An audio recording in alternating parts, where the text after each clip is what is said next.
Welcome back. Today we're going to try to find out how you're going to add fractions, and later on we're going to find out how to subtract and multiply and all that stuff. So we're going to start with a sample problem, and let's say you have the two fractions 4 by 5 and 1 by 5. We're trying to add them. The first thing you're going to ask yourself is, are the bases same or not? Okay, this is the number one mistake even I did, and a lot of people do. You're trying to first find out how to add fractions, but the first thing that you have to realize is that you have to ask yourself, are the bases same or not? In this case, they are. Okay, so the next thing that you have to do is add the numerators. What are the numerators in this case? 4 on the left hand side and 1 on the left hand side. So what is 4? What's 4 plus 1? It's 5, right? So this is all there is to adding fractions, right?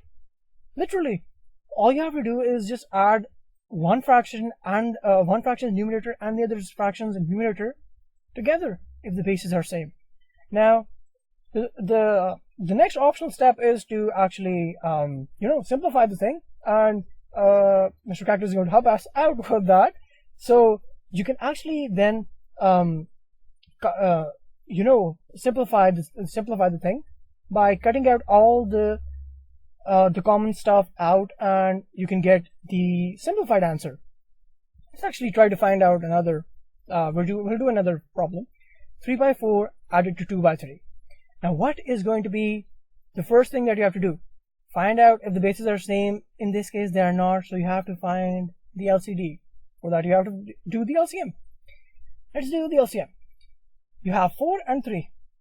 Now you can use 2 over here, and 2 times 2 is equal to 4.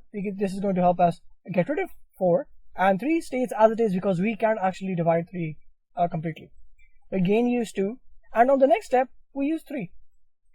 So 1 remains as it is, and 3 times 1 is going to be equal to 3.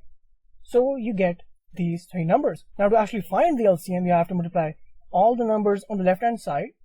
In this case, we have 2, 2, and 3. Now 2 times 2 is equal to 4, and 4 times 3 is equal to 12. Now what you have to do is make all the denominators equal to 12. How do you make 4 equal to 12? Simple. You multiply 8 with 3. And how do you make 3 equal to 12?